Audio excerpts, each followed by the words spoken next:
ஸ்ரீமதே ராமானுஜாய நமகா. ஒரு சிஷ்யன் தன்னுடைய ஆச்சாரியனுக்கு செய்ய வேண்டிய கிருத்தியங்கள் அப்படின்னு பார்க்கும் பொழுதோ, ஆச்சாரியன் விஷயமாக தனியனை சமர்ப்பிக்கிறது முதலிலே. ரெண்டாவது ஆச்சாரியனுடைய திருநாமத்தை கொள்வது. மூணாவது தன்னுடைய சொத்தை அவரிடத்தில் சமர்ப்பிக்கிறது. நாலாவது ஆச்சாரியனுடைய வைபவங்களை பரப்புவது. மற்றும் ஐந்தாவது ஆச்சாரியன் திருவத்தியன உற்சவத்தை கொண்டாடுவதுன்னு. இன்று நாம் மாமுனிகள் விஷயமாக இந்த ஐந்தையும் அனுபவிக்க இருக்கின்றோம். ஆச்சாரியனுடைய திருநாமத்தை சிஷ்யன் கொள்ள வேண்டும் அப்படின்னு சாஸ்திரம் சொல்கிறது. அழகிய மணவாளப் பெருமாள் நாயனார் தான் சடகோபஜியரிடத்திலிருந்து திருதண்டி காஷாயங்களை எல்லாம் பெற்று சந்நியாச ஸ்வீகாரம் கொண்டவுடன் திருவரங்க நம்பெருமாளை சேவிக்க சிஷ்யர்களுடன் சென்றார். அழகிய மணவாளர் இவரை வரவேற்று எம்பெருமான் சொன்னானாம், ஜீயரே வர வேண்டும், நம்முடைய உயிரான சடகோபனுடைய திருநாமத்தை பெற்றீர், இருந்தாலும் நான் விரும்புவது என்னுடைய திருநாமம், நம்முடைய திருநாமத்தை நீர் ஏற்றுக்கொள்ள வேண்டும் அப்படின்னு சொல்லி வாரீர் அழகிய மணவாள ஷீயரே அப்படின்னு கொண்டாடினான். ஒருத்தர் சந்நியாசாசிரமம் வாங்கின பின்பு அவருக்கு பூர்வாசிரம திருநாமம் மாற்றி உத்தம ஆசிரமத்தில் வேறு திருநாமம் கொள்ளுவார்கள். ஆனால் மாமுனிகளுடைய ஏற்றம் என்னன்னா, அவருக்கு மாத்திரம் பூர்வாசிரம திருநாமமான அழகிய மணவாளன் அப்படிங்கிற நாமமே உத்தம ஆசிரமத்திலேயும் அழகிய மணவாள ஷீயர் அப்படின்னு திருவரங்கன் சூட்டினான். இதற்கு பெரியவர்கள் சொல்லக்கூடிய வியாக்கியானம் என்னன்னா, ரங்கநாதன் மணவாள மாமுனிகளிடத்திலே சிஷ்யனாக வேண்டும் அப்படின்னு தீர்மானம் பண்ணிவிடுகின்றார். பெரிய பெருமாளான அழகிய மணவாளருக்கு அவருடைய திருநாமத்தை மாற்ற முடியாது. அந்த திருநாமத்தையே தான் ஆச்சாரியனாக ஏற்கப் போகும் ஜீயருக்கு சாத்தி விடுகின்றார். அப்பொழுதுதான் தன் ஆச்சாரியனுடைய திருநாமத்தை தான் ஏற்றுக்கொள்ளக்கூடிய வாய்ப்பு கிடைக்கும் அப்படின்னு. இப்படிப்பட்ட வைபவம் வேறு எந்த ஆச்சாரியனுக்குமே ஏற்படவில்லை. அதே போல ரெண்டாவது என்ன பார்த்தோம், தன்னுடைய சொத்தை சமர்ப்பிக்கிறது அப்படின்னு பார்த்தோம். ராமானுஷரும் மணவாள மாமுனிகளும் திருவடந்தாழ்வானினுடைய அவதாரங்கள் அப்படின்னு பூர்வர்கள் காட்டுகின்றார்கள். ராமானுஷர் எங்குமே ஆதிசேஷனாக நமக்கு சேவை சாதிக்கவில்லை. ஆனால் மாமுனிகள் பின்பக்கத்தில் பார்த்தால் ஆதிசேஷன் பணாமண்டலத்தோடு எல்லா இடத்திலேயுமே சேவை சாதிக்கிறார்.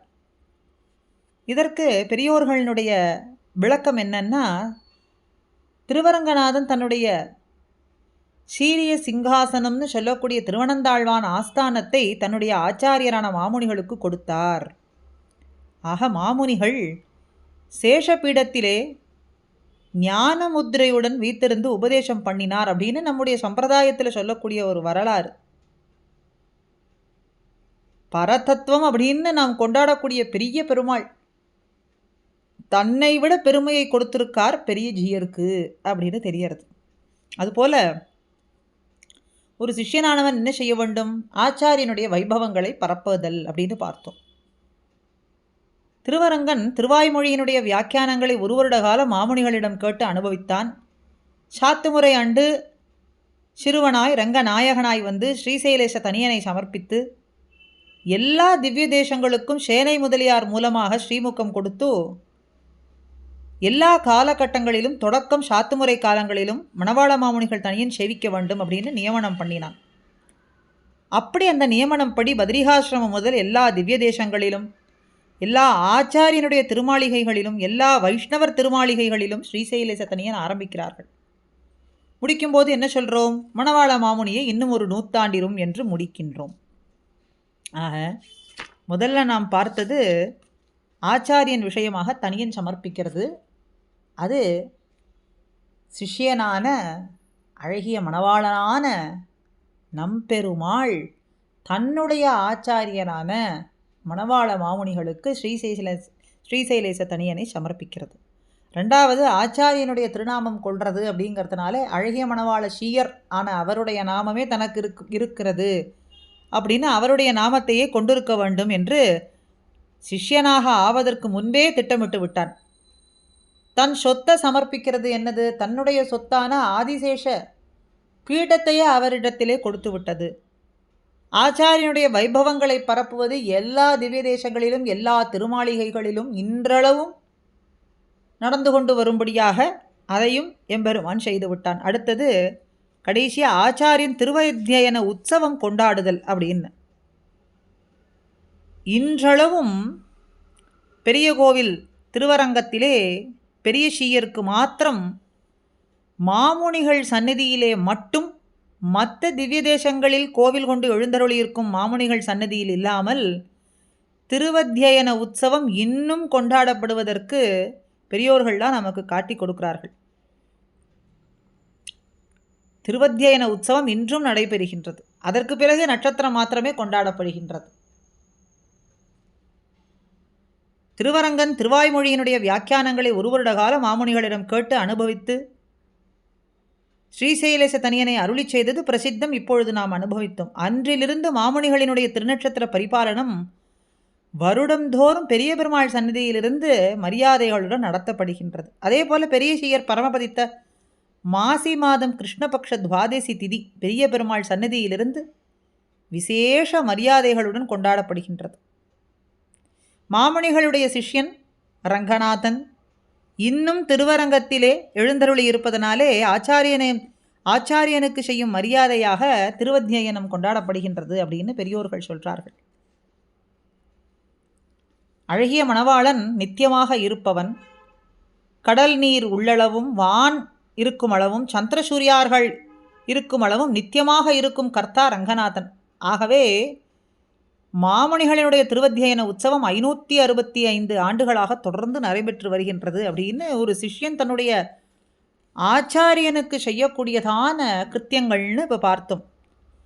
மாமுனிகள் தன்னுடைய உபதேச ரத்னமாலையிலே ஆச்சாரிய வைபவத்தை பற்றி பேசும்பொழுதோ ஆச்சாரிய அபிமானமே உத்தாரகம் அப்படிங்கிற விவரிக்கக்கூடிய ஒரு பாசுரம் இது ஸ்ரீவச்சன பூஷணத்தில் உள்ள ஒரு சூர்ணிகையினுடைய கருத்தாகவும் இருக்குது. தன் குருவின் தாளினைகள் தம்மில் அன்பு ஒன்று இல்லாதார் அன்புதன்பால் செய்தாலும் அம்பு எய்கோன் இன்பமிகு விண்ணாடு தானளிக்க வேண்டியிரான் ஆதலால் நன்னார் அவர்கள் திருநாடுன்னு சொல்கிறார். அம்பு எய்கோன்னா பிராட்டிக்கு மணவாளனான எம்பெருமான் தன் குருவின் தாளினைகள் அவரவர்கள்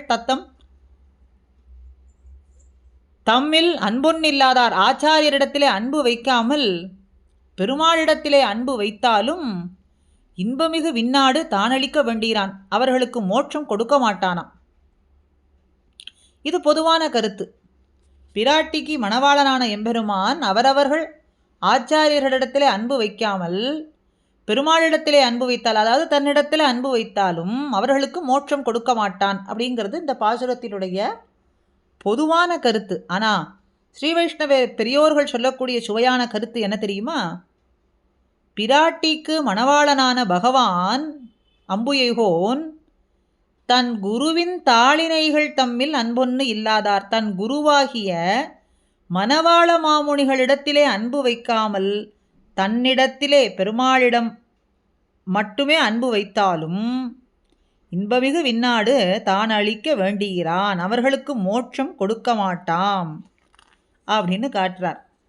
அப்படின்னு தான் என்று எல்லா இடங்களிலும் கைங்கரியம் செய்வேன் என்னும்படியான திருவனந்தாழ்வான் அவதாரமான மாமுனிகள் அகம் சர்வம் கரிஷ்யாமி அப்படின்னு சொல்லக்கூடியதான திருவனந்தாழ்வான் இப்படிப்பட்ட பொருளுடன் பாசுரம் இயற்றியிருக்க வாய்ப்பு கிடையாது. ஆனால் எம்பெருமானுடைய சங்கல்பத்தாலே மாமுனிகள் அருளி செய்த பாசுரங்களிலே இந்த விதமாக இப்படி அமைந்து சேர்ந்தது அப்படின்னு ரசமாக நாம் அனுபவிக்கலாம். மாமுனிகள் இப்படி இயற்றியிருப்பாரான்னா இப்படி இயற்றி இருக்க மாட்டார். ஆனால் இப்படி இந்த விதமாக நாம் அனுபவிக்கும் விதமாக இப்படி அமைந்திருக்கிறது, எம்பெருமான் அப்படி சொல்லும் விதமாக அமைந்திருக்கிறது அப்படின்னு நாம் கொண்டாடலாம் அப்படின்னு தம் ஆச்சாரியர்களிடத்திலே அன்பு வைக்காமல் எம்பெருமானிடத்திலே மாத்திரம் அன்பு வைத்தால் நமக்கு பேரு என்பது சித்திக்காது அப்படிங்கிறதையும் தாண்டி நம்பெருமாளினுடைய ஆச்சாரியரான மாமுனிகளிடத்தில் அன்பு வைக்காமல் எம்பெருமானிடத்தில் மாத்திரம் அன்பு வைத்தாலும் நமக்கு பேர் சித்திக்காது, மோட்சம் கிடைக்காது அப்படிங்கிற அனுபவமான ரசத்தையும் நாம் எடுத்துக்கொள்ளலாம். ஆக அவரவர்கள் ஆச்சாரியரிடத்திலே செய்ய வேண்டிய கிருத்தியங்களையெல்லாம் நிச்சயமாக ஒரு சச்சிஷ்யனானவன் செய்ய வேண்டியது அவசியம். தன் குருவின் தாளினைகளிலேயும் நாடி சர்வருக்கும் குருவான மாமுனிகளினுடைய திருவடிகளிலேயும் நாடுவோம். அதற்கு அவரே நமக்கு அருள் செய்ய வேண்டும், அனுக்கிரகம் பண்ண வேண்டும் என்று இந்த பதிவு. ஸ்ரீமதே ராமானுஜாய நமஹா.